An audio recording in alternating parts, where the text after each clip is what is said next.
The Bong tasty hub চ্যানেলে আপনাদের সকলকে স্বাগত জানাই। আজ আমি বাঙালিদের অত্যন্ত পছন্দের একটি রেসিপি আপনাদের সাথে শেয়ার করব।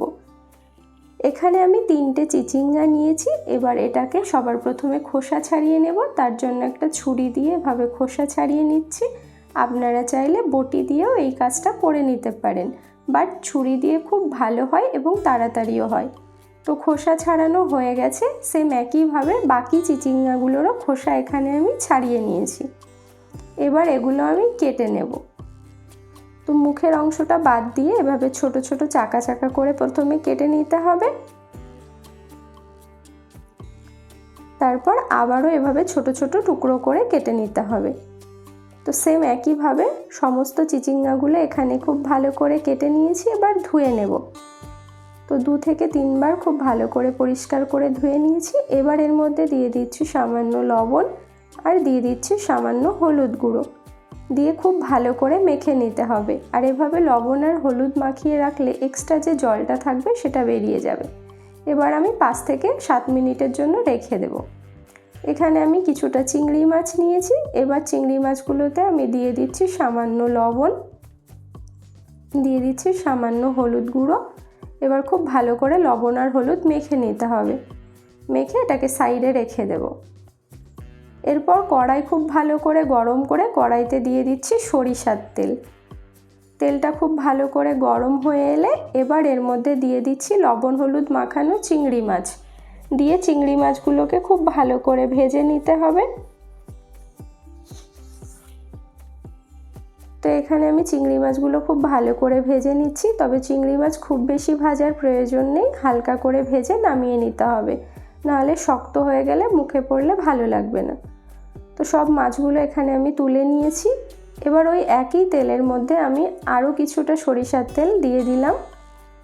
ফোড়নে দিয়ে দিচ্ছি 1/4 টিস্পুন কালো জিরে। ফোড়নটাকে খুব ভালো করে একটু ভেজে নিতে হবে, সুন্দর একটা স্মেল বেরোলে এবার এর মধ্যে অ্যাড করে দিতে হবে পেঁয়াজ কুচি। এখানে একটা বড় সাইজের পেঁয়াজকে কুচি করে নিয়েছি। পেঁয়াজটাকে একটু হালকা ব্রাউন কালার করে ভেজে নিতে হবে। তো পেঁয়াজগুলো আমি এখানে ব্রাউন কালার করে ভেজে নিয়েছি।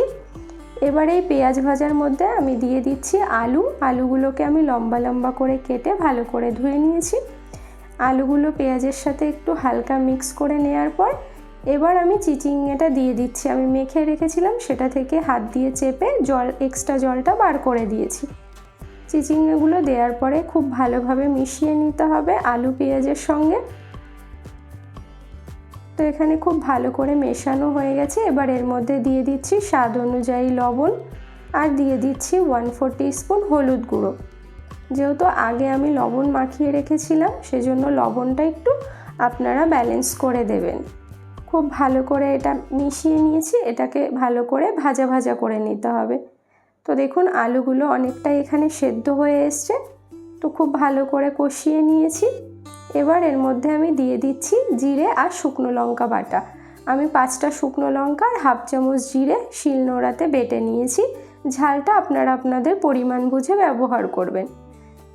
জিরে আর শুকনো লঙ্কা দিয়ে এখানে খুব ভালো মতো কষিয়ে নিয়েছি। এবার সামান্য একটু জল দিয়ে দিচ্ছি যাতে মশলাটা পুড়ে না যায়।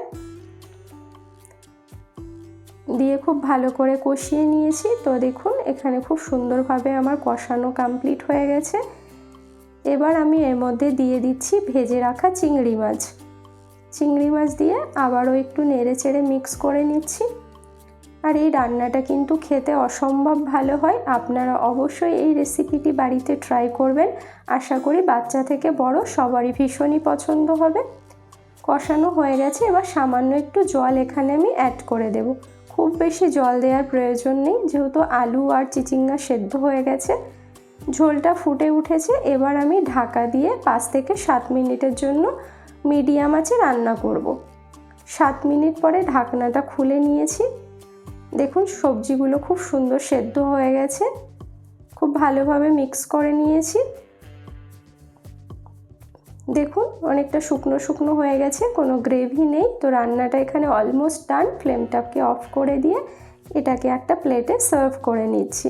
তো রেসিপিটি আপনাদের কেমন লাগলো অবশ্যই কমেন্ট বক্সে জানাবেন। ভালো লাগলে লাইক করবেন, কমেন্ট করবেন, শেয়ার করবেন। চ্যানেলে নতুন হয়ে থাকলে সাবস্ক্রাইব করে পাশে থাকবেন। সবাই ভালো থাকবেন।